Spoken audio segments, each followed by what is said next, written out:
Hey, Dragon Dreamers. Gina Virginia Casella here, and welcome to Story Species, Story Medicine, Extra Strength. When we share our stories, we give and receive medicine. One of the best ways to heal is with the earth. And that's exactly what we do with each other right here on Story Species, Story Medicine, Extra Strength. Ready to take your medicine?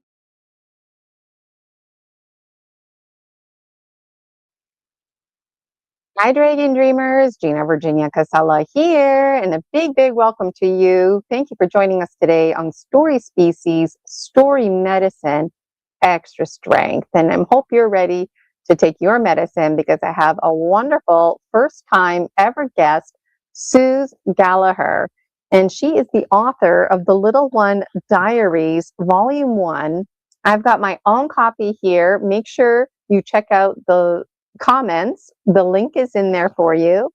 And it's not just any book, it's actually an oracle. And today just so happens to be the full moon. This is also the 25th year anniversary, and it's my pleasure to introduce Sue and bring her to the stage. But before I do, I wanted to read you over her biography. There's much to be said about Sue. Susan Gallaher, better known as Suz, is the founder of Heart Space Center for Creative Change, co-founder of the Inner Awareness Institute, and Love Out Loud Imitative. For over 30 years, she's worked as a spiritual guide, mentor, and teacher, holding space for transformation through individual workshops, group work, retreats, and in-depth training programs. But Sue's book, The Little One Diaries, began differently. One quiet night under the stars, Sue picked up her pen and listened. What followed were years of faithful journaling messages from the divine. She received lots of messages in the voice of the little one, a part of Sue's that was tender, intuitive, and wholly open. These writings began quite early, and they became her map back to self. Eventually, Sue published her offerings, now available to everyone, and she hopes that they can help you find your maps as well. Sue teaches blending the mystical with the practical, and love with boundaries, surrender with empowerment. She advocates healing is not about fixing, it's about remembering who we truly are. Suz Gallaher is the contemplative soul and visionary author behind The Little One Diaries, with the second release of Volume 2 this spring 2026. Her journey began as a profound spiritual discovery, fueled by a desire to help others recognize that divine spark that resides within every human heart. Through her series, Suz provides a sanctuary for relief, guiding readers toward their truest spiritual identity. Her mission is simple yet sacred, and that's to offer wisdom that illuminates the path of the little one as they navigate their unique journey toward divine potential and perfect wholeness. And I absolutely love that language, the little one. And I want to remind everybody in the chat, I've put Sue's information there, and let me bring Sue to the stage right now. Suz Gallaher. Hi, Suz. Welcome to Story Species, Story Medicine. How are you doing today? I'm great. I'm happy to be here. Thanks for having me. You're welcome, and thank you so much. We've been behind the scenes communicating with each other, trying to make things happen, and I got a copy before I knew it in the mail. And Susan and I are going to we got to figure it out who's going to be reading what. So I'm really excited. Let us know if you're tuning in with us live. I see Julia Anchorhaven in the chat. Thank you so much, Julia, for hanging out with us today. And so, Suz, I've got all kinds of questions for you. I've got 4 ready to rock and roll. I'm excited to read, but before I get busy doing all of this, is there anything burning that you wanted to first say? Well, I'm just so happy to be here to share the information about the Little One Diaries and just to spend time hanging out with you, Gina. Yes, and Suz is like me, so it's way too easy to slip into timelessness. So we'll see how we do. And we already had a laugh before coming live that if we run out of time, which is very likely, then you know what? That's just something to look forward to for next time. We also had a little laugh because it helped me remember to mute myself. Otherwise, you'll hear that echoing sound. So, Suz, my first question for you is, tell us how you even came to write The Little Ones. Like, I know you were hanging out with some friends, you like to journal, that became a daily practice, something you were very committed to. But then one night, something happened. The sky opened, and tell us about how all of this unfolded. Sure. I've been a lifelong journaler. Gosh, it started back in, 7th, 8th grade, Dear Diary. But then later it became more of a practice of self-awareness. And, but prior to the time, just before I began channeling for the Little One Diaries, I was on a spiritual retreat with 2 other friends. We had gone from the Washington, D.C. area to Santa Fe, New Mexico. And I was kind of a last minute add on because they were going to attend sessions at the Deva Foundation. And I just went along for the ride, And we knew it was going to be an adventure because everything was going wrong for the trip. There was a snowstorm and the flights were delayed and all of those things, which for me is just the energy is building and building and building. So we knew we could feel the power of that energy. And we finally got to this little cottage we were staying, which happened to be called the Lighthouse. And it's this precious little adobe home with a walled garden. And even though it was in January, that garden was just so precious. And so it was my first night there.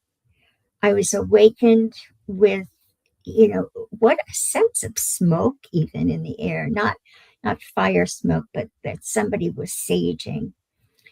And so I got up and I looked out the French doors, and it was as though I was in the stars. Not that I was looking at the stars, but that I could just reach out and touch them. It was just a transcendent state, I would say. So, and it was cold. I can tell you it was cold. So I hurried back to bed and cuddled up and grabbed my journal to start to write about this sense of expectation. It felt like something truly magnificent was going to happen. And as I started to write, I heard the words, little one. And little one was expressed so tenderly, as though it was addressed to someone that was deeply beloved. And so I just kept writing. And this is word for word what came to me that night in that first page, that first entry. And it was magnificent. It was wonderful. I can't even describe the excitement that I had. And I'm listening and I'm writing and I'm listening and I'm writing. And but it was just so magical and so common sense. And it came from the context of my very ordinary life. At that time in my life, I had 4 teenage sons. Rick traveled a lot. And it was, for me, the lesson was developing a kind of a strong feminine presence in the midst of all of that testosterone. We even had a male German Shepherd. I mean, this was seriously a testosterone-filled home. And I was in my late 30s, and I was just looking for authenticity, that spiritual seeking, that, how can I be the best person I can possibly be in this world? And the Little One Diaries, the teachings there really answer those questions. And they answer them in a very direct, very caring, very compassionate, very humorous at times way. But it's very personal. And yet we all experience life. We all have sadness. We all have joy. We all have all of these many things, emotions that we experience. And it's that shared experience that the Little One Diaries contains. And one other thing I was going to say is it was never my intention to write a book.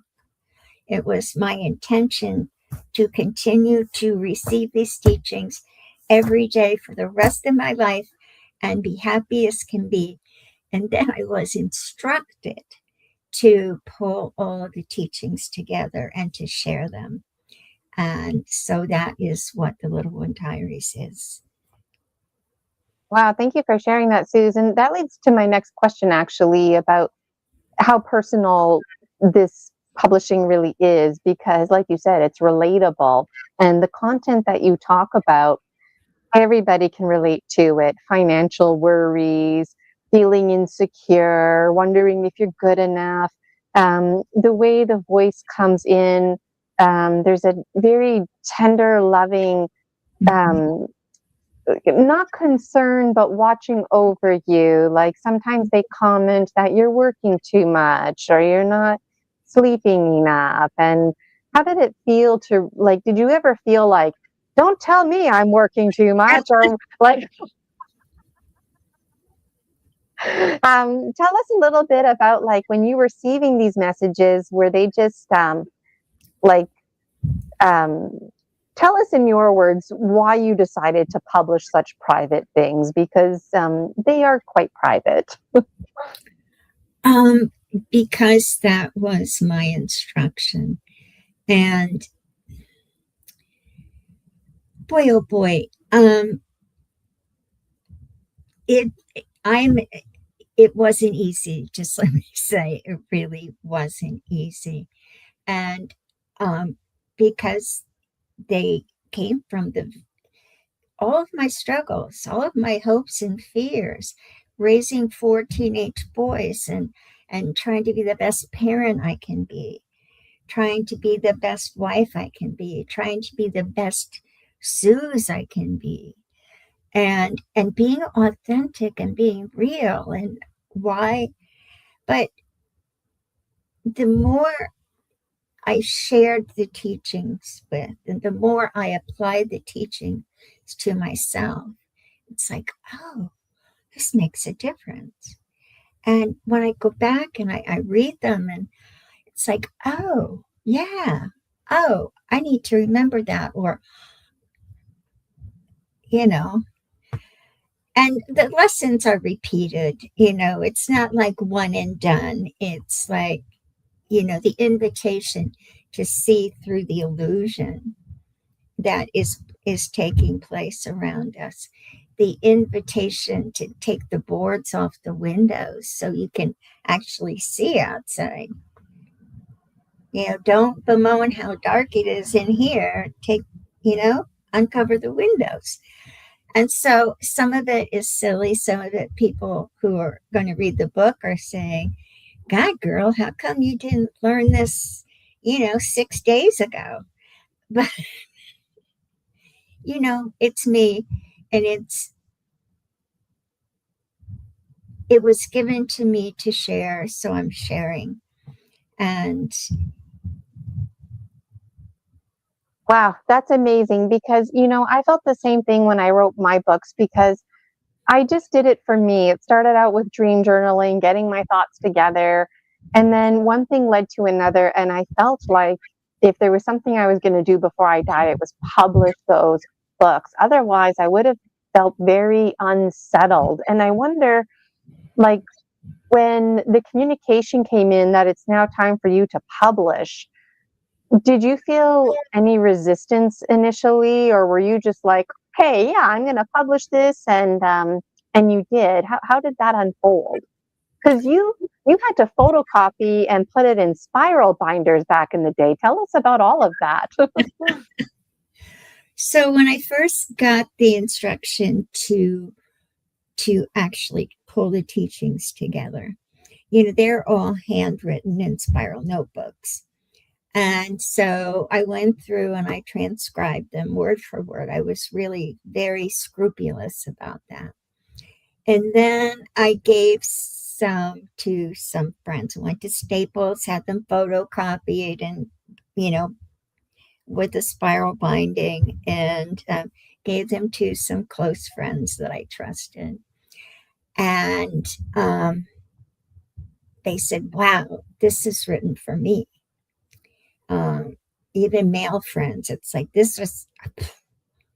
you got me there. You got me on day 11, or, this really spoke to me. And so I thought, okay, well, but I have to say, I kicked and screamed a lot of the way, but I did it. And I guess that's the important thing. Yes, and you know what? Something else too that's really worth noting on Story Species, Story Medicine is the cancel culture that comes with this kind of stuff. And thankfully, you had a community that supported you. You had friends and family that were like, "You wrote a book, that's interesting," and they wanted to see it, they wanted to embrace it. And it sounds like there's some soul tribe going on there, because exactly what you said, when you read or you hear something and you're like, "Wait, this person's talking about me," then you know. And for me, that can't, that means it's a validation. It's validating that you did the right thing, publishing it and sharing it. And at what point did you put it in the market for sale? Because for me, when I published my books, it was a lot easier. But when you first published, there was a lot of milestones to overcome. Just like you were talking about, like, I think we easily forget the photocopying and the spiral binding. Do you feel like maybe that was part of the resistance too? Was that physically it's just a lot of workload and very demanding to do all of that? Yes, I think that was part of it. And I didn't want to take time and resources away from my family. And, I was working full time. I had 4 teenage sons and everything that entails. And our house was like the hangout house. And so, it was a lot to manage. I'm showing you with my arm. It was a lot to manage. And But it almost seems like the publishing process was able to give you that space to have your personal time, to have your time with your thoughts, and the actual unfolding of the publishing of the very book yes, helped you to actually apply that knowledge, the eagle condor medicine, because you were provided with lessons, yes, but then you had to apply your lessons. And so yes, just the sheer fact that you published the book, essentially check off list, you were yes, applying the eagle condor medicine lessons. yes, yes, yes. And tell us, who's target market? Like when you think about the ideal client, somebody in the bookstore that you want that person to grab a copy of your book, what does the person look like and sound like? I think that for me, it would be more likely than not a female reader, somewhere between the ages of 25 to 55. I would have said a little bit later, like 35 to 65. But young women now are awakening so much earlier. Then I think that really 25 might be the time that their hearts are ready. Because it is a book about awakening. It is a book about waking up to our own personal power, to who we really are as children of the divine, however you construe the divine. But we are so much bigger and stronger and more powerful than our external conditioning allows us to perceive ourselves. So this book is about reclaiming our identity of as children of the divine, recognizing our own personal divinity, knowing that we are all things, and that our invitation is to return to source, to that awakening, that recognition. And it's like, oh, yes, I was asleep and now I'm awake. The waking up part can be real mixed emotions. It can be beautiful experiences, but then also what I call owl medicine, where you learn the truth and the truth hurts. But this helps to recalibrate us. And in your book, there's a strong theme of the greater oneness that we all belong to, while also honoring the individuals we are. But then, in essence, I'm you, you're me, like it flip flops, like we're one, but we're all individuals at the same time. But that's the composting and decomposting, the ebb and flow of the universe, I feel. And this business of when we're together and we're one, we're God, we're creator, or whatever language you use.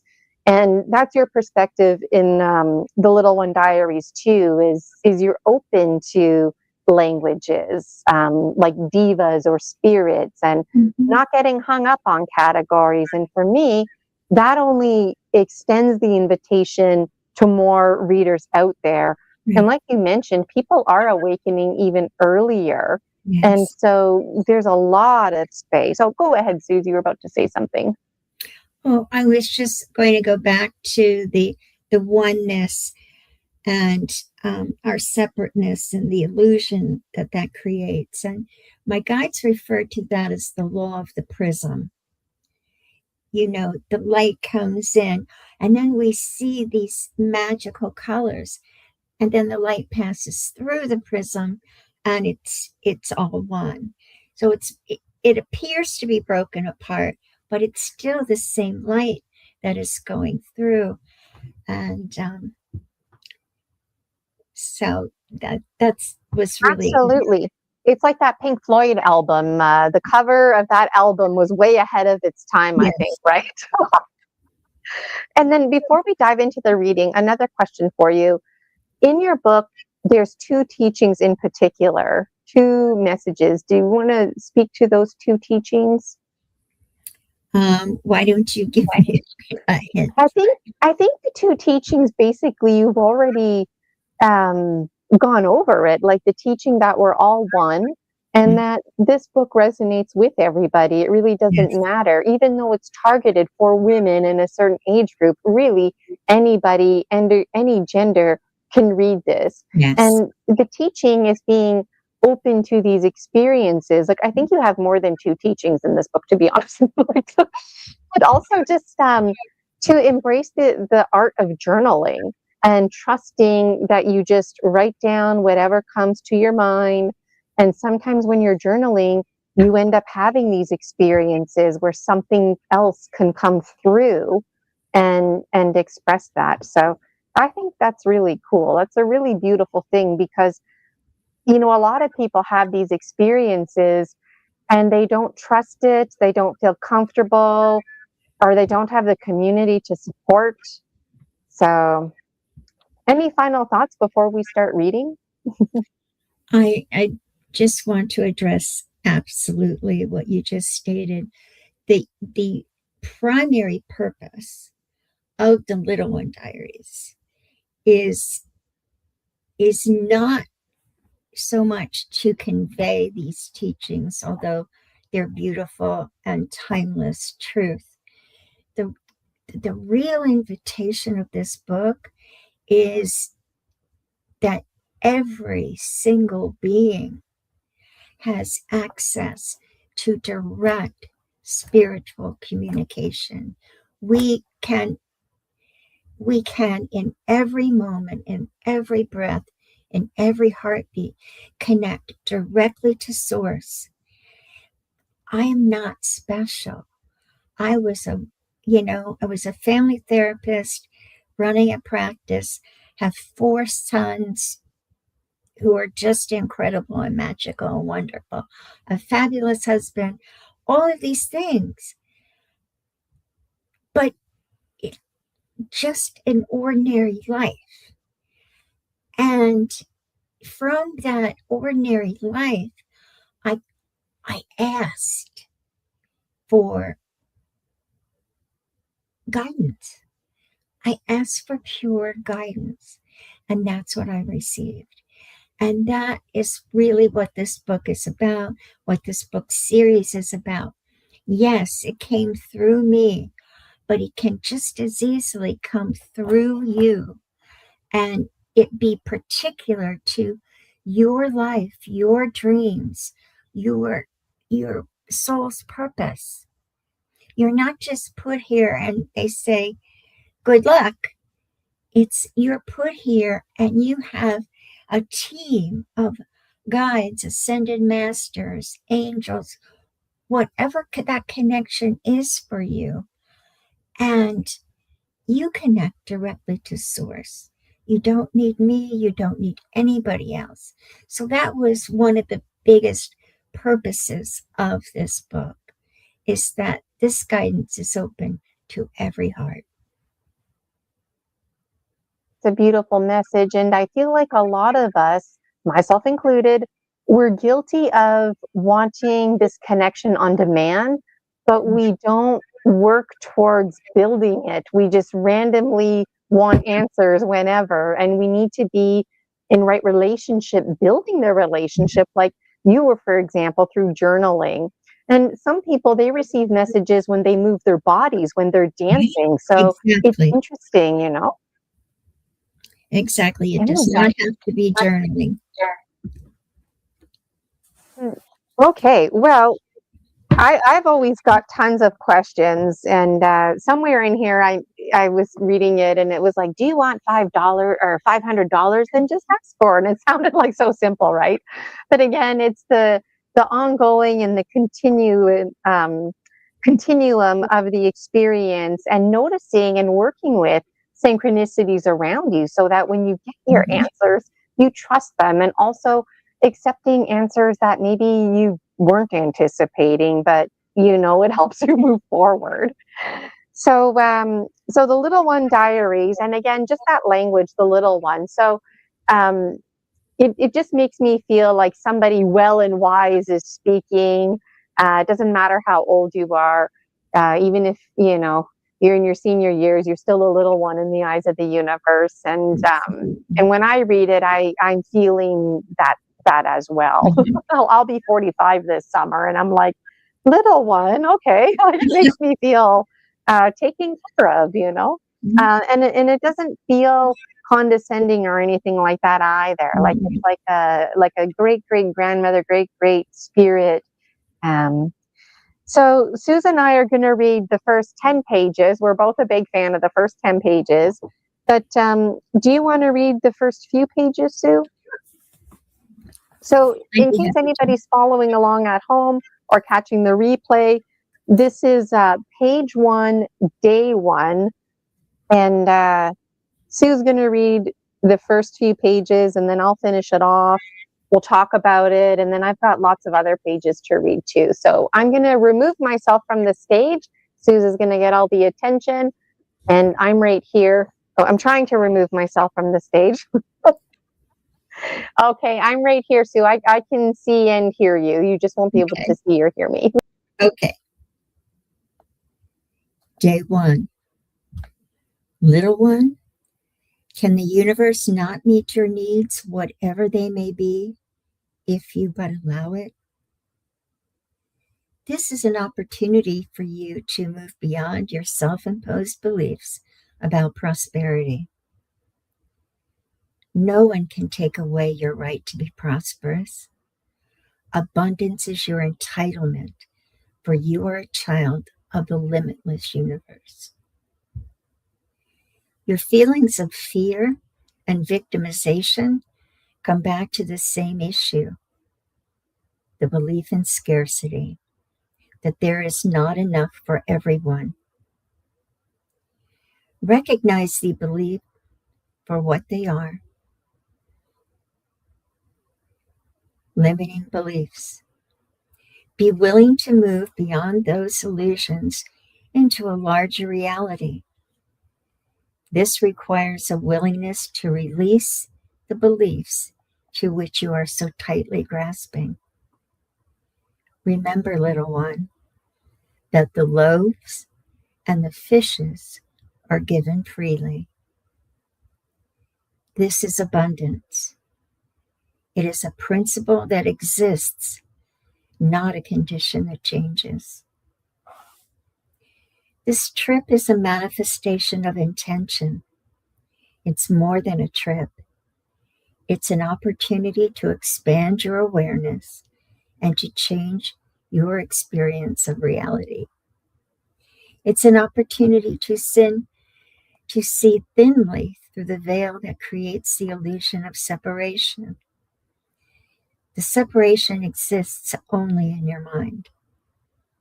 You may choose at any moment to end that separation. You have the power at any moment to come home, to return to the source. You've committed to bring this knowledge, indeed this wisdom, into the world. You bring not only love, but love and power to heal and to raise the vibrational energies of the planet. The tools that you need to do this are already in your possession. Ask for eyes to see. We cannot help you unless we're invited to do so. Ask for ears to hear.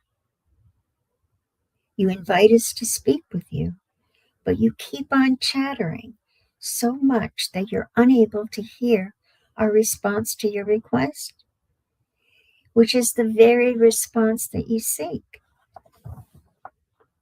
Then you feel angry. Know this, little one. The response always comes. God, the universe, always responds to your requests, to your longing. Ask, seek, knock. You were sent here to be successful, period. There is no other option. You were sent to teach love, trust, and healing. Your ego fights this, yet you know that this is true. This is a holy trip, a sacred journey, a vision quest. Be open. Leave your fear at the altar. Trust. Open your heart to wonder. Forgive. You may release your body from its role as teacher, as scapegoat, as punisher, as an escape route. You can stop using illness to give yourself permission to take appropriate care of your body, your mind, and your spirit. You can give your to heal itself and give it the appropriate nourishment to accomplish this healing. Your physical vibrations are changing at a remarkable rate. As your vibrational energy rises, you will go through some amazing physical changes. You can manifest anything you choose, from teeth to toes. It's all energy. And you will learn to manipulate that energy as your right and your responsibility. You will share that knowledge and, more importantly, that wisdom with others. The end of day 1.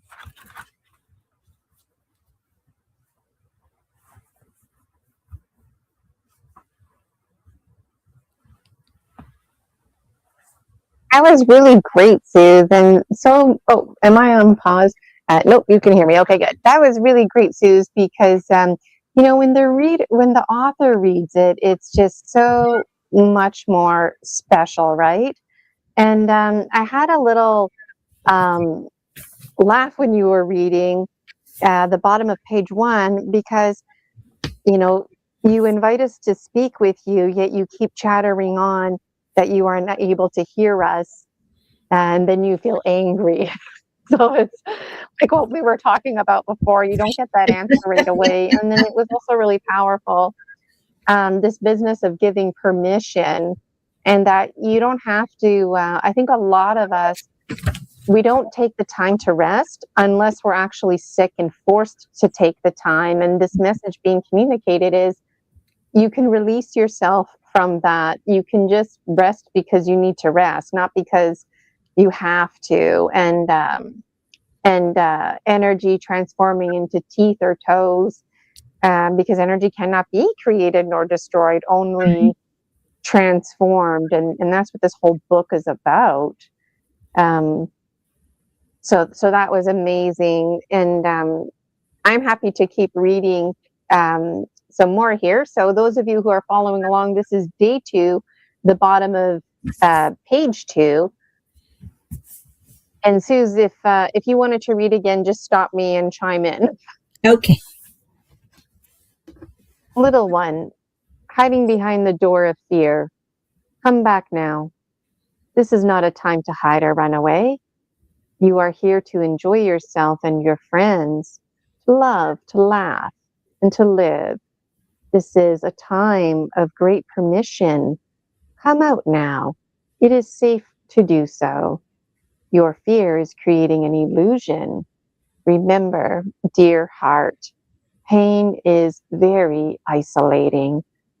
Do not allow pain to keep you caught in its cycle. Release your fear and come out to play. You are safe always.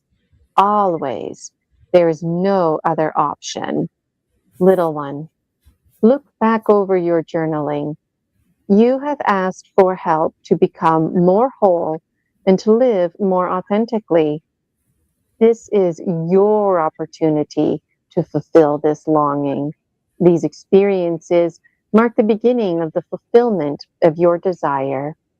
Keep looking into your high guidance. Keep looking to the light. As a human being, you have great power. Power that is so great that at times you are afraid to use it. Stop hiding behind the door of fear that you mistakenly think protects you. The safety that you seek there is an illusion. Open your heart to the truth, for this is where your safety lies. Dear one, it is an illusion that the truth hurts. The only possible safety is found by abiding in the truth. The truth heals if you will, but receive it as such. It is time to release the beliefs that have held you captive for so long, to move beyond the paradigm of fear, and to accept the authentic power that is your natural right and entitlement as a child of a limitless universe. You have used your fear as an excuse not to move forward for far too long. It is time now to fly. We have honored your request for an answer to your longing. We are here to support you. Allow us to do that. Do not allow your fear to prevent you from manifesting your desire. Your body is your tool. Accept it, bless it, honor it, listen to it. Do not create illness in it. Little one, if you have the power to create illness, then you also have the power to create wholeness. As your relationship to your body changes, your body will automatically, on its own account, follow your desires. Be loved, be loved, beloved. And I love how you end that. Be loved, beloved, because that's a reoccurring phrase throughout the whole book.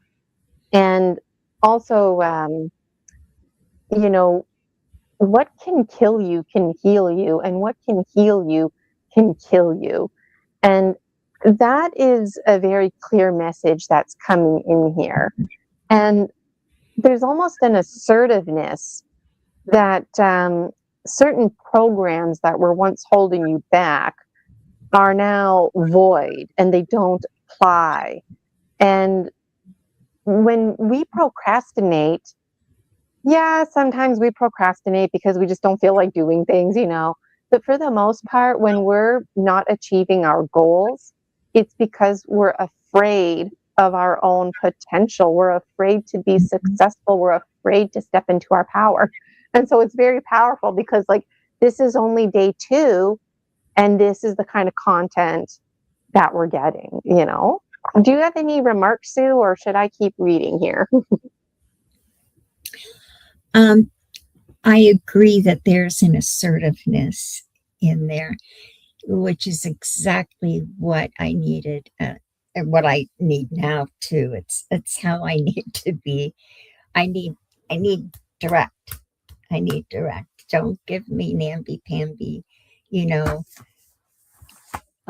It's like, tell me how I'm messing up, you know. Tell me where I need to go to avoid the big potholes, and when I hit a bump in the road, tell me how I can navigate that more gracefully next time, you know. But I'm always blessed by how they will address my unskillful behavior and guide me into an easier way to navigate life itself. I love that. And also, there's not allowing your body to get sick, like almost like shifting that thinking that you have and going back to the assertiveness. Like, they really don't have to say much to say a lot, you know. Less is always more, and that's what you get with the oracle.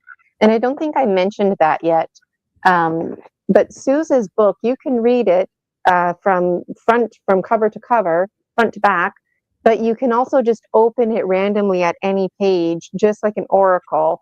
And I think it would be really cool if there were images or colors or something, and then you made an oracle deck, and then physically people can mix it up. But I know that when Suz and I were chatting, that it was important that it was printed in a booklet. That way you can take it and it's in one nice piece. It's not spread out. And so So that's really exciting too, that people can do that. Why don't I keep reading here? Those of you who are following along, I'm on page 4. This is day 3. And I always feel a little intimidated reading the author's work in front of the authors, because you just can't beat when the authors are reading. So this is day 3, page 4. Little one, you have experienced many wonderful things while here. Know that this is not the city that you experienced here or the land. It is you. The magic is not in this place. It is in you. You have come home to yourself at last. Rejoice in this homecoming. I sense your reluctance to return to your normal life. Do not be afraid. The universe is supporting you as surely there as is here. Do not concern yourself with geography, only with spirit. Can't is an illusion. Do not allow circumstances to blind you to the wonder of your true self that you have experienced. This is you. All else is illusion. Take heart. Give heart. This is the blessing. To be open-hearted in every moment. To be the beacon of love in the world. You are correct when you say these experiences have no words. Two-dimensional language cannot adequately describe multidimensional experiences. You are imprinted with these experiences. You are forever changed, for you have recognized yourself as a child of the limitless universe. You may have guides and teachers from differing dimensional realms. Know that you are amazed by the exquisiteness of this trip. However, this is but an infinitesimal aspect of our care of you. We are pleased that you are so welcoming of the many angels and guides assisting you.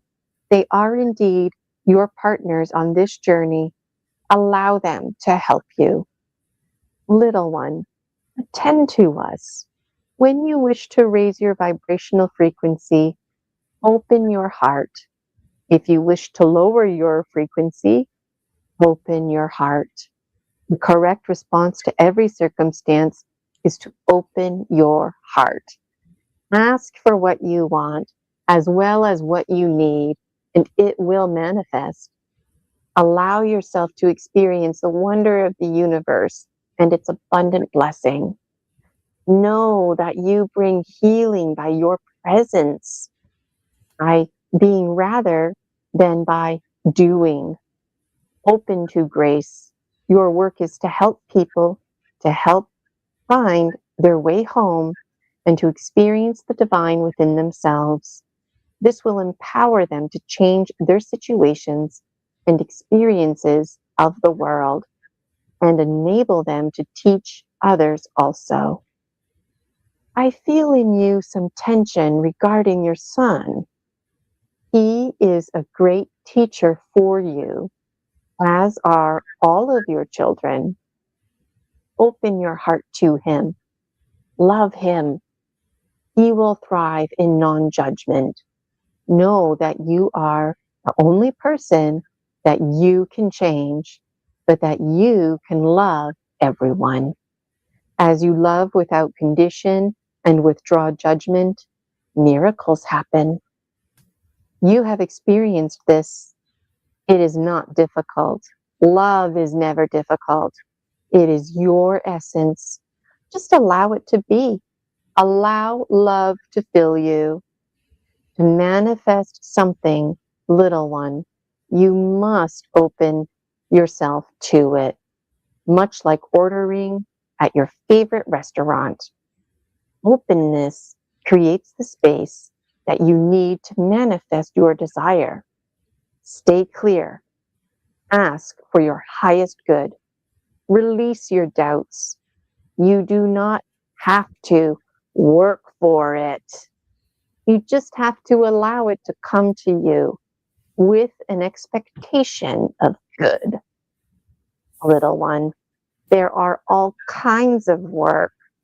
Release yourself from the belief that there has to be a middleman, that someone has to pay you rather than receiving directly from the universe. For you are the universe. No other man or woman can measure your value. This is not the exchange system upon which the universe is based. This is illusion. It is hierarchical. In truth, there is no hierarchy. There are only stages of development. A newborn is not inferior to a toddler or to an adolescent. There is wonder and grace in every moment. Relax into the blessing. Love. Open. Open your heart. Receive. Receive. It is a choice, little one. It is all here for you at every moment. Be mindful. We are ever with you. Be love, be love, be loved. And there's so much to say just about that. I was on reading it without stopping, but I feel like just reading a bit, stopping, checking in, reading, stopping, checking in, because there's so much to unpack. Like, doing things for the love of doing it and stepping outside the fear and stop worrying about what other people think. Don't worry about the middleman. Just do it. And it sounds so easy, but it's so hard. And I can tell when I'm reading this that the person who wrote it, Suz, was probably feeling like, I am asking for things, or I am being patient, but it's not happening, or I am doing this, or I am being open. But really, it's like when we start to awaken, it's like an integration. The answers start to seep in. And even though we think we're open, we're not open. And am I right when I say that, Suz? Or what do you have to say about that? Boy, howdy. Yes, exactly. It is, it's like I am open. Well, there's open and then there's open, right?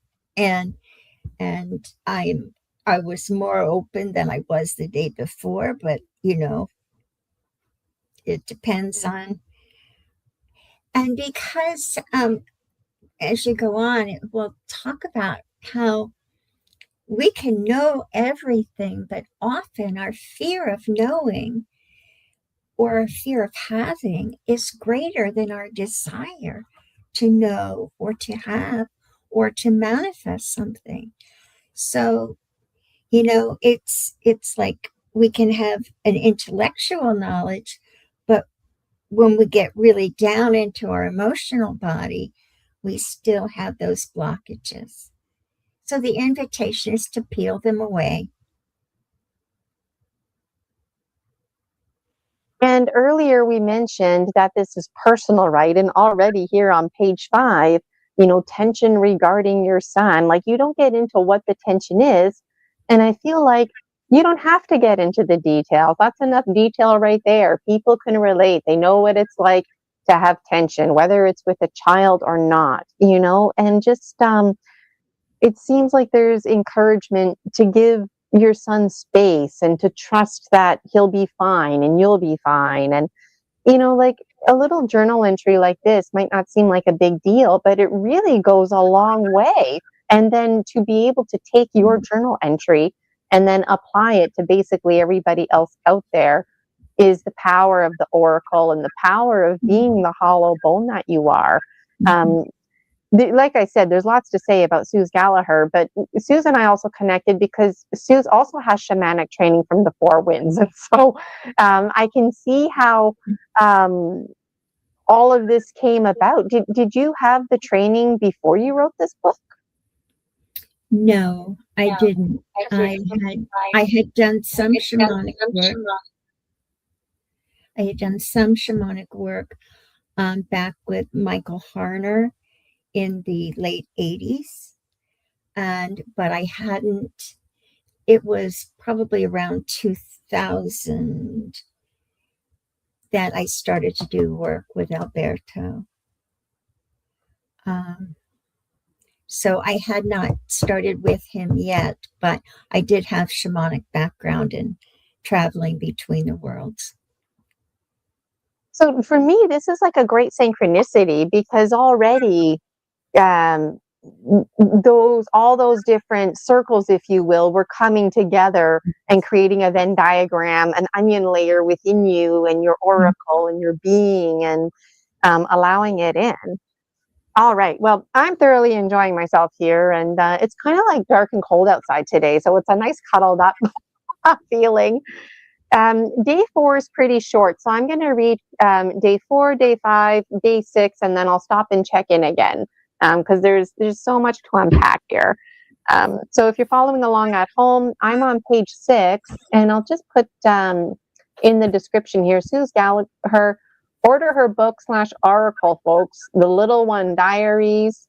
And as I'm reading away, I'll leave this here. It's in the description. There it is in the chat and on the big screen, www.thelittlеonediaries.com. And don't forget, there's the second one coming too. It has a blue cover, I saw. So I'm excited about that. Okay, day 4. Little one, beware of creating vacuums. When you are ready to release a feeling that no longer serves you, no matter what that feeling may be, it is important to be clear about what you intend to replace that feeling with. For example, should you desire to release the feeling of betrayal, consciously choose to replace the feeling of betrayal with forgiveness, compassion, or self-love. If you are not clear about your intention, then the feeling will be replaced with a random feeling, not one of your choosing. For example, you may release betrayal only to unconsciously replace it with self-pity, anger, or resentment. Be mindful in all things. Be peace. Be love. Day 5. Little one, allow yourself to receive grace and healing. Embrace your body with love, for love and love alone will foster healing. You are doing well in that regard. However, there is much for you to learn and assimilate. This frustrates you. Relax, all is well. This is a period of entry for you. Enjoy it. Observe what is different and what it is that you wish to change. Be patient with yourself. Love you. Experience your wonder.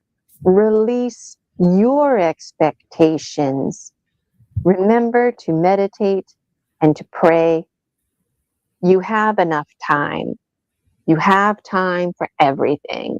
Time to enjoy, time to work, and time to be in spirit. Your essence fills the universe. Allow yourself to expand and acknowledge the perfection of all that is. This includes you. As little irritations arise, give thanks to them, as they provide stimuli for growth. Laugh at yourself with joy, not malice. Remember, laughing heart, that laughter is the music of the universe. You are finding balance in your life between taking care of self and others. These two are not exclusive to each other. Note that I said that you are finding balance. You are successful in this just by allowing process to unfold. Observe the grace. Enjoy its blessing. Remember, little one, it does not have to be difficult. Regarding money, it will come to you in due time, and it will come with abundance and blessing. Trust in the care, beauty, and perfection of the all that is. There will be changes in your spirit life as well as your physical life. Trust these changes. Open your heart. At times, your understanding may be limited, but your spirit is without limit. Remember that you are the universe. You and the all that is are inseparable. Accept these teachings without judgment. Accept without judgment all of Earth's children. Bless yourself as you bless others. Be loved, be loved, be beloved. And I'll keep reading day 6, and then we'll connect a bit. So I'm at the bottom of page 7, day 6. Little one, so much fear over a little weather. You can arrive home safely no matter what the conditions. Do not allow your fear to victimize you or hold you captive. Do you want to travel home? If you do, then go. If you want to stay, then stay. Whatever you do, be clear about your intention. What is a little precipitation to you? Elementals do not control you.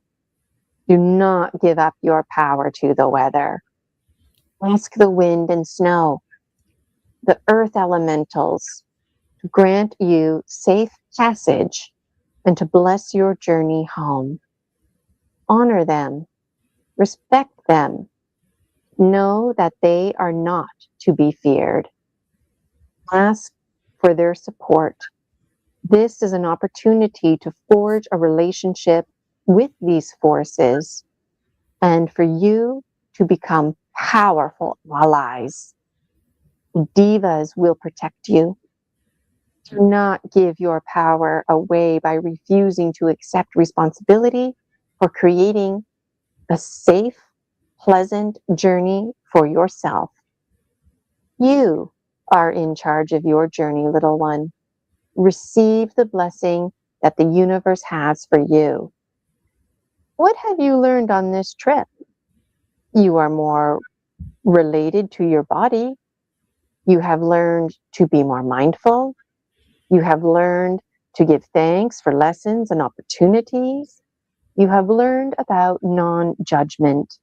You have learned that the universe manifests its beauty in miraculously diverse ways. None is better or more beautiful than the other. The salt marshes of New Jersey are as lovely as the mountains of Santa Fe. Allow yourself to experience all that the universe has for you without judgment or comparison. Ask yourself this question. Have you conquered a fear without confronting it? We are with you, little one. You may go in peace. Follow your heart always, for this is the path to peace. Know that you cannot fail. Be loved, be loved, beloved. Yeah. Every page is like, an amazing page. Day 4 totally made me think about the rules of the mind. Because it's true. Like, if you get rid of a thought, well, okay, it creates a space, but now that space is going to be filled with what? So you have to be ready to get in there. And this is a classic case of frustration with the universe, because it's like people don't fill in the space, or they're not specific enough. And what are your thoughts about that, Suz? Well, I thought that teaching was a brilliant teaching because it beware of creating vacuums. Well, what does that even mean? Until they explained it, I was like, okay, no vacuums for me. And then when they started to talk about creating with intention, I'm going to release something. What am I going to replace it with? Am I going to replace it with kindness, with forgiveness, with compassion, with grace? Or am I just going to let that, field be empty and then acquire bitterness or resentment or, apathy? So this teaching was very powerful because it makes you consciously aware that you were living your life, but then life started living you. So when spaces opened, spaces were filled, and you're just like, hey, whoa, what happened? And then now you're frustrated, angry. And then I had a little laugh on day 5 because I know when I'm frustrated, the last thing I want somebody to say to me is relax. And so as I read that word relax, I thought, oh my gosh, like, did you ever have a moment where you're like, don't tell me to relax? Yes. Yeah. So you persevered and got it down anyways. Yes. And something I'm really passionate about, because Suz also does hypnotherapy, everybody. I told you there's lots of information about Suz. But my passion to hypnotherapy and also taking charge of your life, and your past does not define you, and no one can write your story like you can. And these, diva oracles, like, they're very kind, but they do assert like you're in charge of your life. And it's very empowering because they're not telling you what to do other than to open yourself and to love and not to fear. And I also love how they respect you. Like, you're afraid of some precipitation. It's not because you're being needy or whiny. You know what? When it's raining outside, people get excited, they start speeding, all kinds of things unfold. But this business of turning to the elementals and connecting with them, because they come from a place of indifference, and if you're sending the universe a message on a rainy day that you feel like showing off driving down the road, well, the elementals might interpret that as an invitation to slip and slide. So again, like, this opening and closing of spaces, and the living consciously to die consciously. When you fall less hard, because we know, just like any tower, it's not a matter of if, it's a matter of when we're going to fall, because we exist in a state of impermanency. So knowing that we're going to fall, knowing that we're going to alchemize, why would we cling to things? Right. But of course, it's always easier said than done. So when the tower falls, it tends to crash down. And then folks like me end up being really miserable and angry about it. But then if the tower can fall down consciously, you can look forward to those pieces falling down and rebuilding them. When it's time to get back up, you get back up with more ease. So any thoughts from you, Suz, before I go on? I absolutely agree with how you sat with that and how you interpreted that. I was driving home from New Jersey back to Frederick, Maryland, and it was snowing. And I'm not a fan of driving in the snow, not a fan on being on, freeways and high traffic areas driving in snow. And then but they're like, okay, are you going to go or are you not going to go? Either one is fine. If you're going to go in peace and go with an open heart.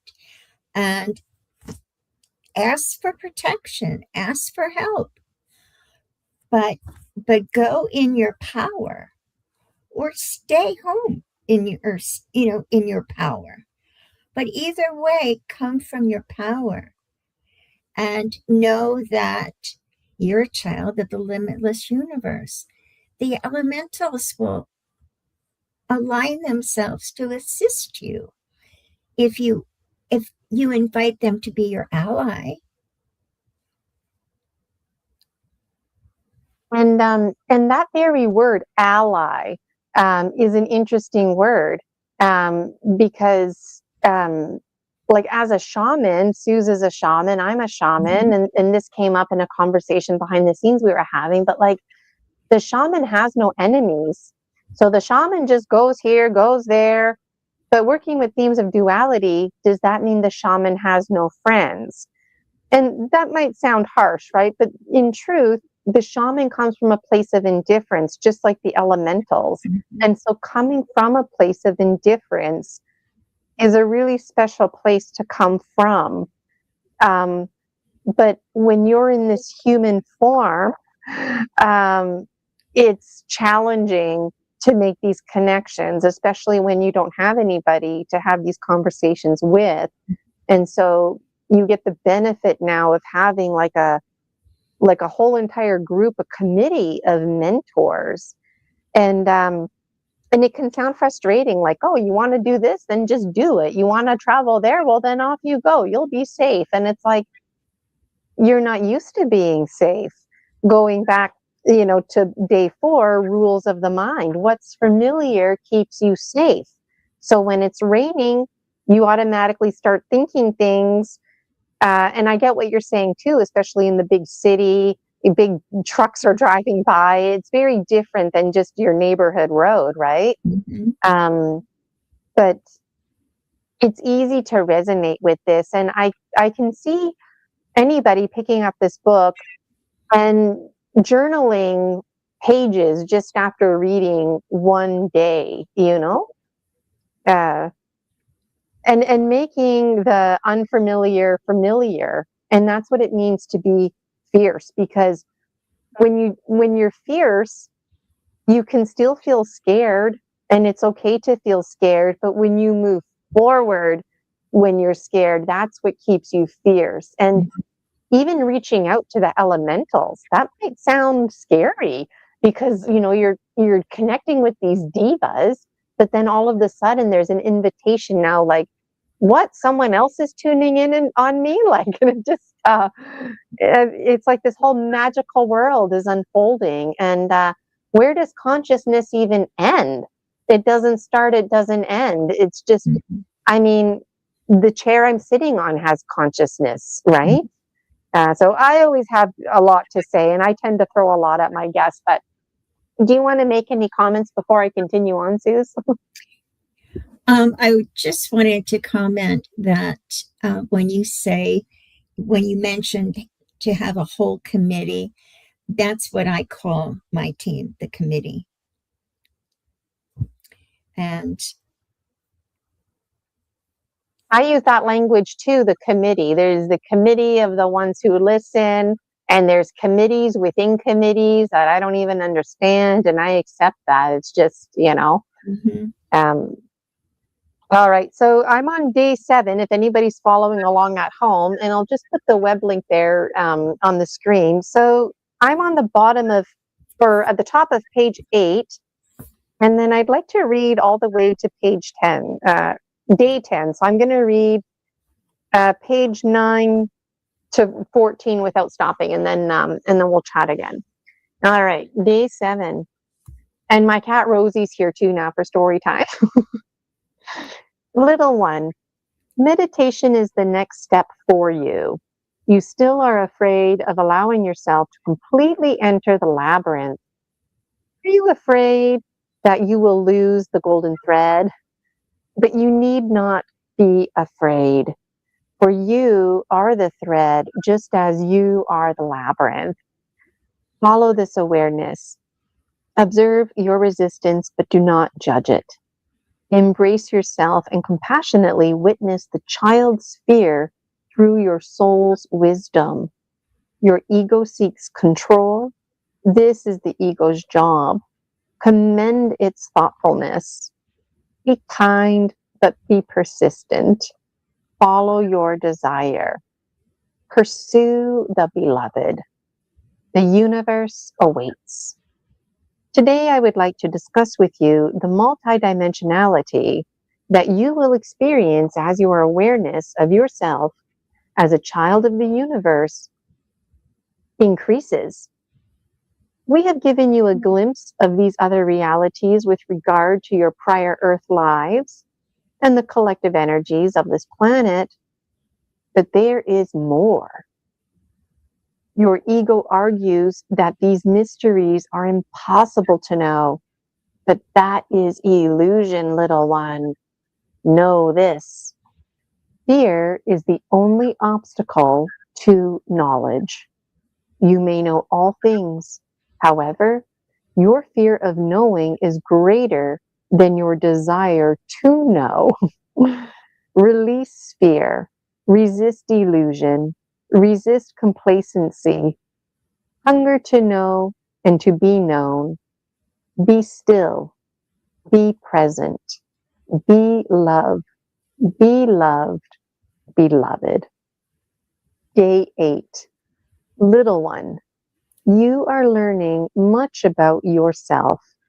You are learning to listen not only with your heart, but with your whole body. We know of your desire to serve. We honor this desire. Now that we are preparing you, we are purifying the vessel to more fully open the channel of communication. This is a time to begin writing our teachings to you and to share the wisdom that abides in your heart. The vibrations around you are sweet and pure. These energies will nourish your spirit and fill your soul. The creative fires that have lain dormant in you for many years will begin to blaze. Do not fear this creative energy. Exalt in its power. You have tremendous support from the universe for your work. Do not let this frighten you. Rather, keep returning to the source and allow us the privilege of partnering you on this journey. You have everything you need. You need only open your mouth to speak, and the voice of spirit will flow through you. You know this truth because you have experienced this since your youth. Yield to the divine. Open your heart. Love is the message. God is love. You are love.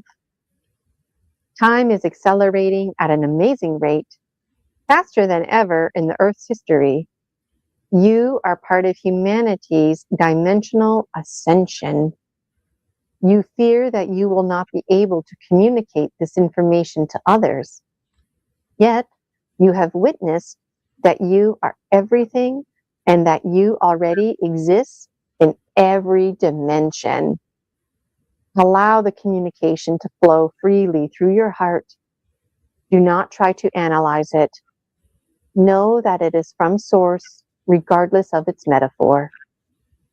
We have shared with you that reality exists in negative time-space, that is not in what is seen, but what is unseen.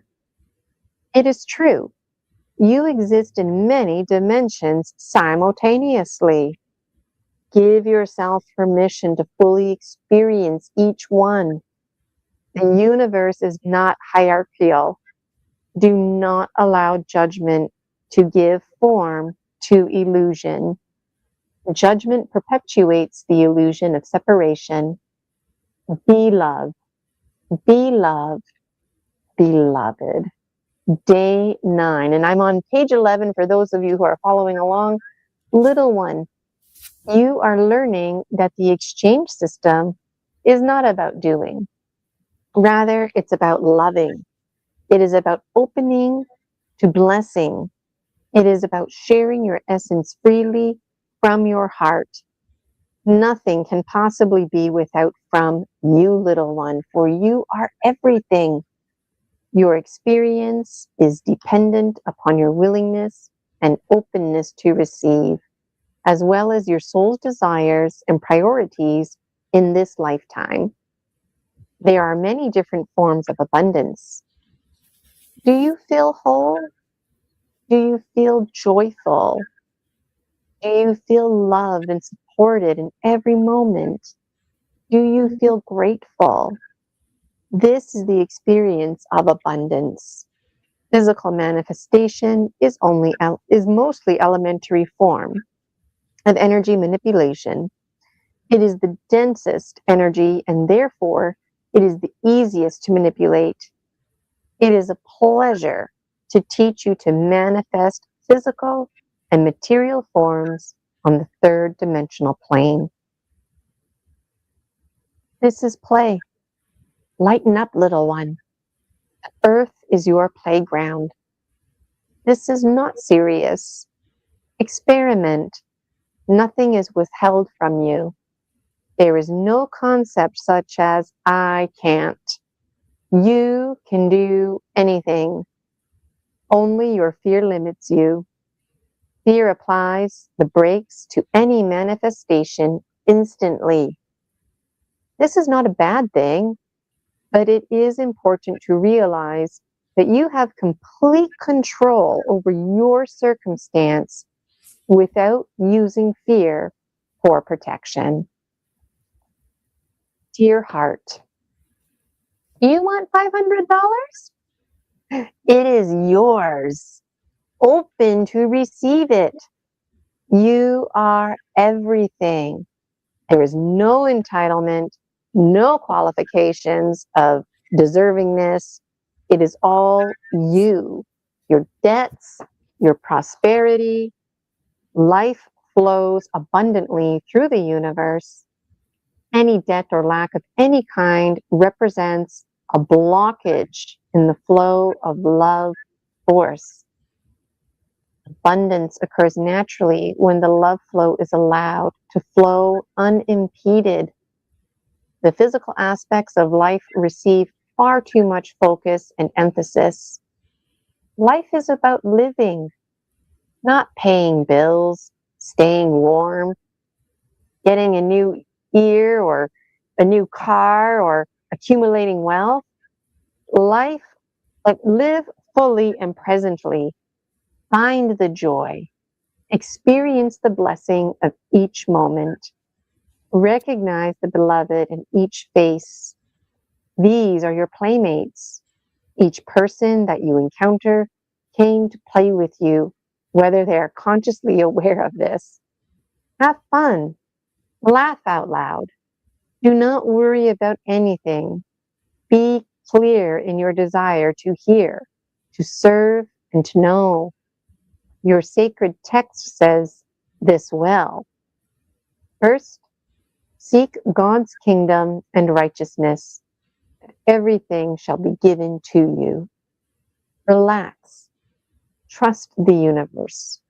Release any belief that asserts that life is anything other than joyful.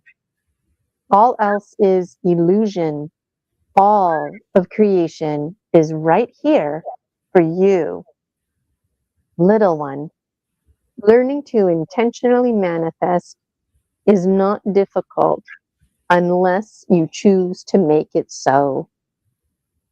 Is there a series of magic steps? 1, 2, 3, presto! Not quite. However, you can merely say, I need a shovel, and you will manifest a shovel. Or, I am hungry, and you shall be fed, for nothing is withheld from you. Abundance is a universal principle. You are the universe. Therefore, you are abundant. No one can take that entitlement from you.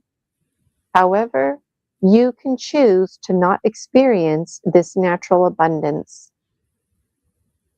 It is time to release the hierarchical cultural belief that more than enough is better than enough.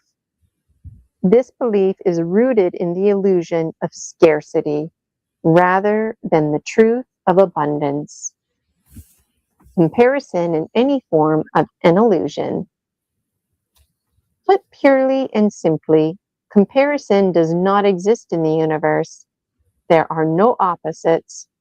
There is only love, unity, oneness, you.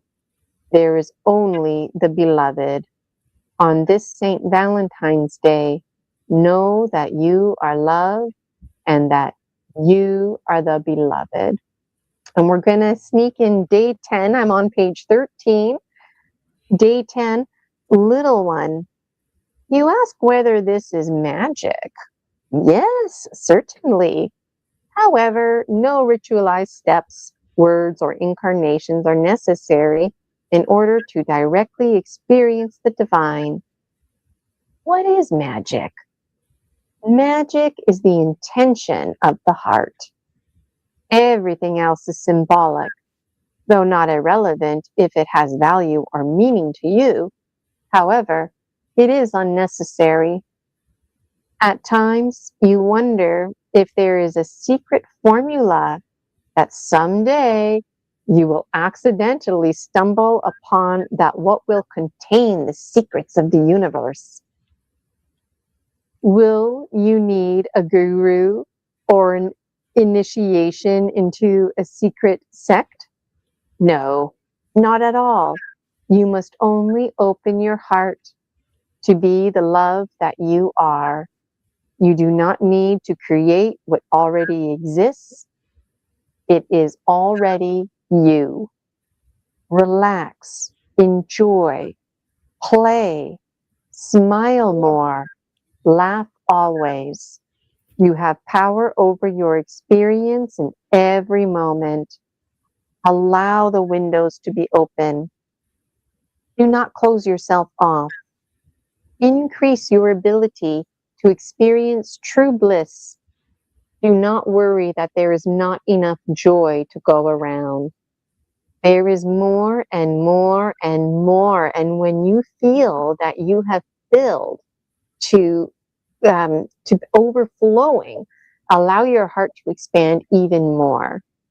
Our paradigms need to stretch in order to accommodate this expansion. Release your limiting beliefs with blessings and gratitude. Remember the story of the bird and the seed. The bird's ritual had meaning for him, but it also took away his freedom and his power to choose. His beliefs about the distribution and availability of the seed limited his choices. He gave up his freedom for an illusion of control, yet it was only an illusion because the seed was there for him always and was not dependent upon any prescribed behavior or level of worthiness. The bird created his illusion-based system just as you create yours. It is time to release these illusions with gentleness and humor. Do not improve your prison with more sophisticated superstitions. Just take the boards off the windows and fly free. Reach, stretch, grow. Go beyond where you have gone before. Breathe in the essence of the universe. Nothing is separate from you. Judgment is an illusion. All feelings of separation come from judgment. If you withdraw judgment, then you experience the great mystery of the paradox of one and the many and the unity of all beings. Be loved, beloved. Again, so many things to say here, and this business of releasing false inhibiting beliefs.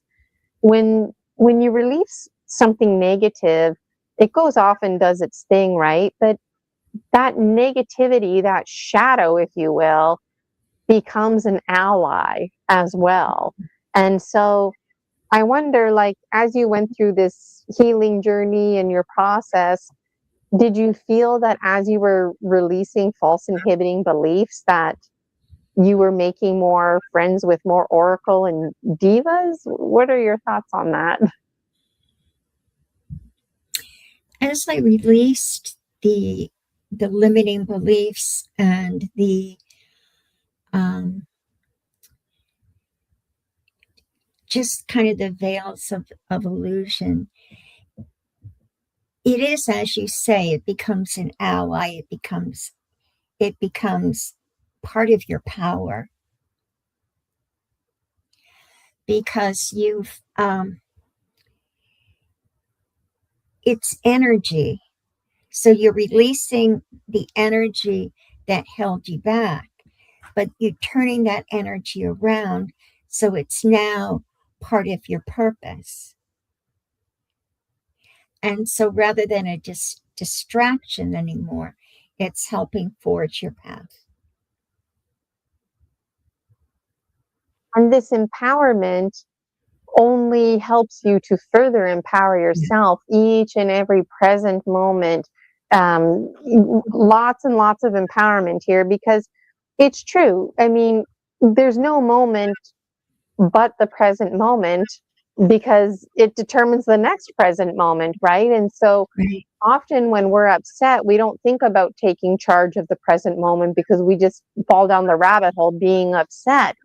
So there's a strong reminder here to take charge of your life. And so it seems like you had a lot of blockages that were preventing you just to relax, just to breathe easy, to let it be simple. Like, like I can almost visualize you asking, like, why does it have to be so hard? Or like, this business of $500, like, just give me the $500. I'm asking for it, but for some reason you can't receive it because of these darn blockages. But if you keep airing out the carpet, so to speak, and working on yourself, that's the thing. Like, the magic is you taking charge of your life, you working on yourself. Then you can transform those energies. And also comments made about multidimensional universes and you existing. And so going back to this theme of the shaman and walking here and walking there, and it seems like this committee, they're there and here and everywhere with you as well. So it's very powerful to me. It really is. Wow. I do a lot of talking, but anything that you wanted to add in, Suz? Just that every day is so packed full. I used to have to go back and look at it and say, okay, what does this paragraph say? How do I unpack this one and apply it to my now? And even over the last 25 years, I still will go back and unpack and say, okay, this applied to me then, and this applies to me now in a different way, maybe, but in the same way. Or I can see how this led me to here.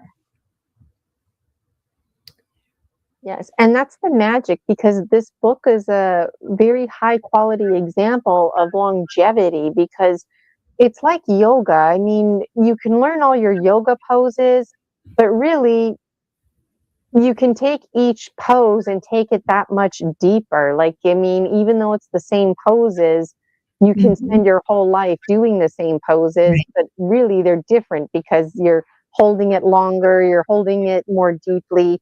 And that's what this book is about too. It's a revisiting. Maybe something was communicated that wasn't very clear, or it didn't apply to you yet, but the oracle communicating knew in maybe 20 or 30 days from now you would have a need.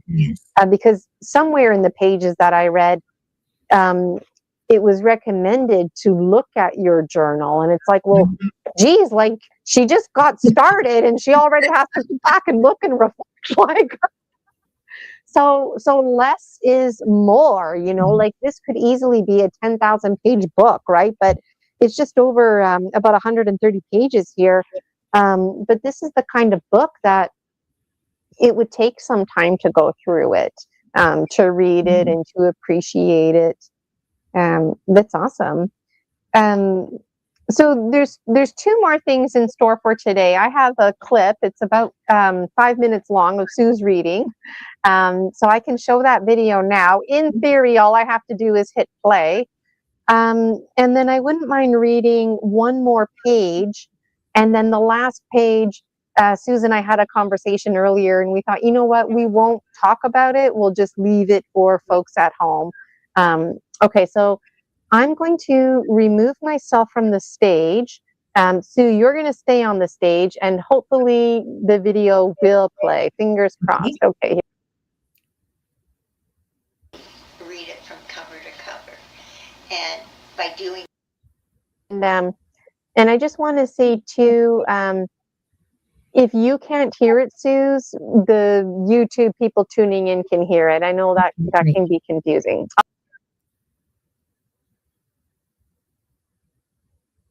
So it's the curriculum of how you get from point A to point B to point C to point D, and the teachings build upon each other. After you're familiar with the Little One Diaries, one of my favorite ways to use them is the open and pick method. So that's what I'll do now. I'm going to read from day 36.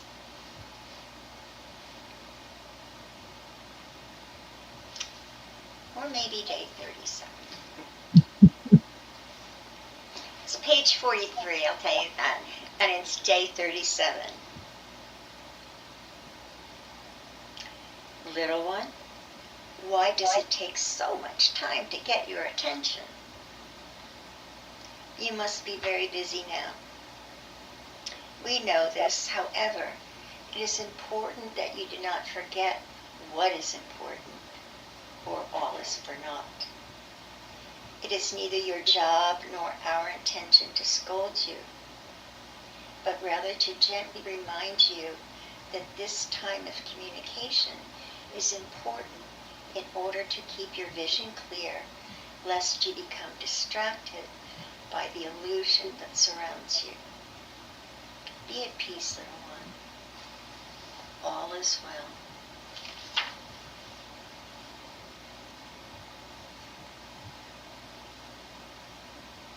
How do you enjoy being so busy?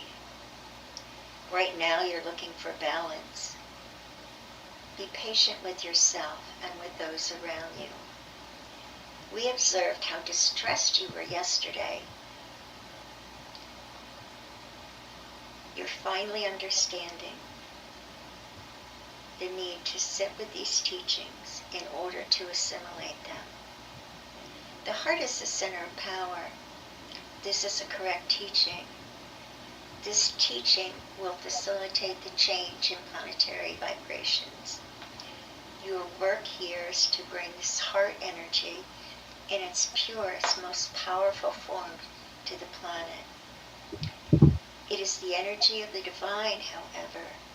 In order for you to channel this energy and to facilitate this healing, you must be scrupulous about your own spiritual process. It is imperative that you remain a clear channel, a live wire, as it were, to communicate these teachings without distortion and to conduct the new heart frequencies without interference in order to bring this new vibration. We encourage you to make wise use of the time that you've been given.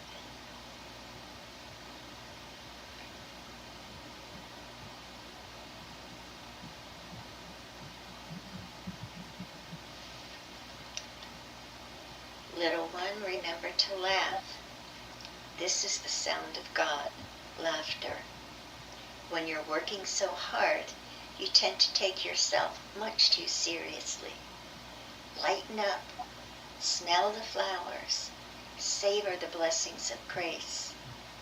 Open your heart. Laughter is the sound of an open heart.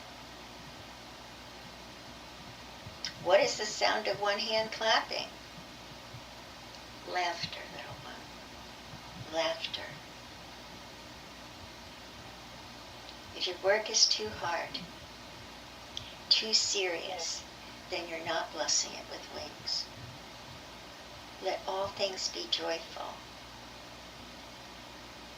Let it be easy.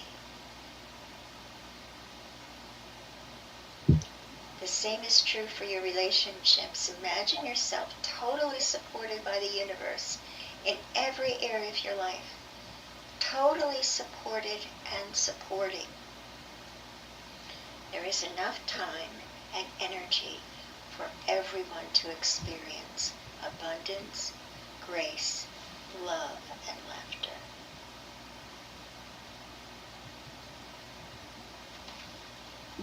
I'll stop for now. That was amazing. I love when authors read their own books. And, you know, I think it was good synchronicity because that was pre-recorded, but it totally fit with everything that we were talking about. And I was just writing a note here when I was listening that epigenetics matters. And you didn't use that word epigenetics, but that's what you're talking about because so many people are in environments that are so discouraging, you know. But this is like really reinforcing that there's a whole other environment out there that you might not have been aware of that absolutely 100% supports you. And like, can you imagine all the children out there in particular, you know, having somebody consistently every day telling them, like, you know, you are love and abundance is yours, you're enough, things are available to you, you're the same as everyone else, it's okay to be angry, like all of these special messages, right? And speaking of special messages, there's folks are saying hello in the chat here. I was showing a bit briefly, but we've got She Wolf Mountain saying hello in the chat, sending some love. Tucker and I, and he's saying he's finally catching a live. That's Gary. He's out in the Newfoundland area, and Jason missing time 420. And there were some other folks in there as well. So make sure everybody you grab a copy of Suz's book. I've got her the website right here, the little one, diaries.com. And any thoughts from you, Suz? Because I wouldn't mind sneaking in just one more page and then calling it a wrap. I know I've already taken almost 2 hours of your time, but that's what it is with Story Species, Story Medicine. It takes time to read, right? So, Yes. Any thoughts from you? I keep talking a lot, I know. Well, I'm just really so grateful that you provided this opportunity, Gina. It means the world to me. And it just blesses me to be able to share this with you and with your viewers. And I'm also just so grateful for the many, many, many connections that we share. I think that we have this web of grace in which we're all, this matrix that we are all connecting and supporting each other in. And that for me is thrilling and exciting and just a wonderful time. So thank you, and thank you for everything that you do. You are welcome. And it's been such a thrill having you on the show because the first time we chatted, we just already were getting caught up in timelessness, right? And I knew today that that was going to happen. So when Suz and I met behind the scenes, I had a structure ready, you know, and there's things that we ran out of time for because there's lots more things that I would have liked to have read. But you know what? We'll just do that next time. But because it's the full moon, a lot of folks out there like to pull oracle cards. And so I'm going to be reading from page 62. This is day 50. And Suz and I, we're not going to discuss it. I'm just going to read it, and then that's for folks out there. And I lovingly invite you to share either in my Buy Me a Coffee, or I want to remind everybody out there, the free Facebook group, the Dragon Dreams Soul Tribe Collective. That's your community where you can post your thoughts, feelings, opinions, and also where I cross-post my links from Buy Me a Coffee. Your soul tribe awaits you. Make sure you check out the details. I just want to get busy here reading. I got my book open. It's just all right. This is page 50. I'm sorry, page 62, day 50. Little one, do not be hard on yourself. We have been watching and waiting for you with tender understanding. It is important that you have experienced these times of trial and frustration, as they are intended to bring you grace. Nothing occurs by accident or because you are wrong or bad, for you are perfect. So, what is the truth, little one? What is your truth? Sometimes, as I observe you, I see you honoring the gifts of others while overlooking your own gifts, your own blessings. It is much easier for you to bless others than it is to bless yourself. Is it not? I know that you are struggling with this new medium of communication. Relax, so you will wonder how you ever considered it to be awkward. This is truly a much more efficient use of your energy and ours, as the thought forms in which we communicate are channeled more readily through this method. You are correct that there are several groups of us working with you. This is also the most efficient, expeditious use of energy. I am the primary resource for you. However, we all have the ability to communicate with you. You and I have worked together in many other lifetimes, as you quaintly call them.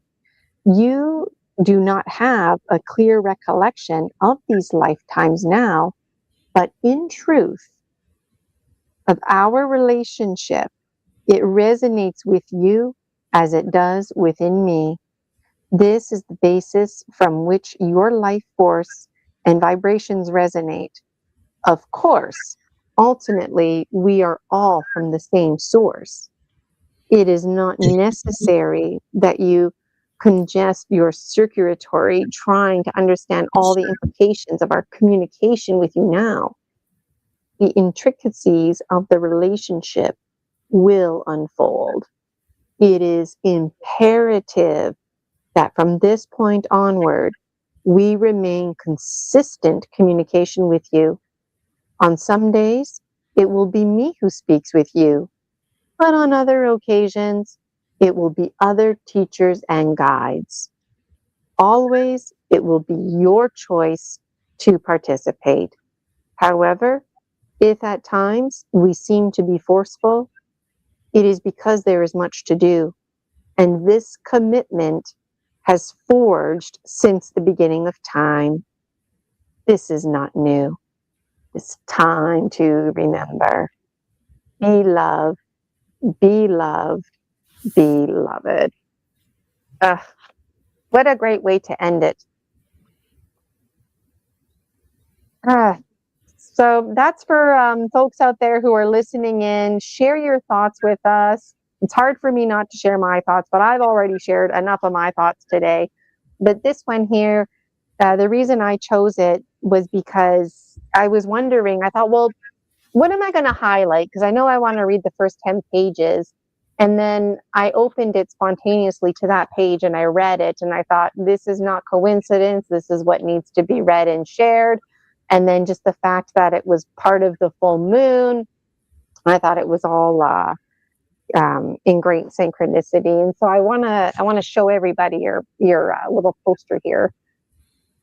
There we go. Suz Gallaher, first time guest right here on Story Species, Story Medicine, Extra Strength, celebrating the 25th year anniversary, the Little One Diaries, Volume 1. And lucky me, I have my own copy with a special message from yours truly, Suz Gallaher, the author. And I really can't thank you enough, Suz, for being on this show. We were chatting, and then before you know it, Suz and her husband were sending me a book in the mail, and it's been a real thrill getting to know you in this short time. And Suz is actually one of our virtual vendors for the upcoming conference, and so I'm going to be highlighting Suz's book again on March 14th, and the day before the conference on March 13th.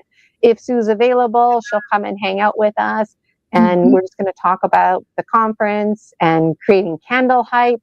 If you're not familiar with what I'm talking about, make sure you follow me, Gina Virginia Casella, on Buy Me a Coffee. And make sure you grab a copy of one of Suz's books. And there's a second volume coming out, same cover, but blue, volume 2. And I know I can't wait to get my hands on it. Suz, any final words from you? Just to express my gratitude to be here with you, Gina, and all of your viewers. What a treat it's been.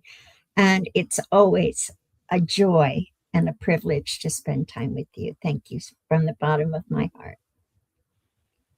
Thank you. All right. Well, time really flew by here. And it's 3:21, so that's good synchronicity. 3-2-1. I like the number sequence. Speaking of synchronicities, so I'm going to remove us from the stage, Sue. Thank you so much again for your time and for being a guest on Story Species, Story Medicine, Extra Strength, and for being the wisdom bearer that you are, sharing your medicine. I really appreciate it. Dragon Dreamers, if you're interested in being a guest on Story Species, Story Medicine, Extra Strength, make sure you reach out to me, Gina Virginia Casella. We simply can't have enough Dragon Dreamers on here sharing their story medicine. The supernatural, it's very natural. The paranormal, it's very normal.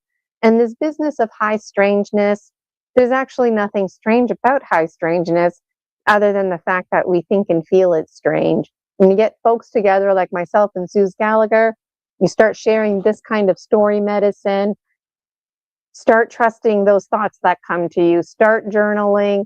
Make sure you check out the free Facebook group, the Dragon Dreams Soul Tribe Collective. It's a great place for you to connect, and I look forward to seeing you next time. Take care, everybody.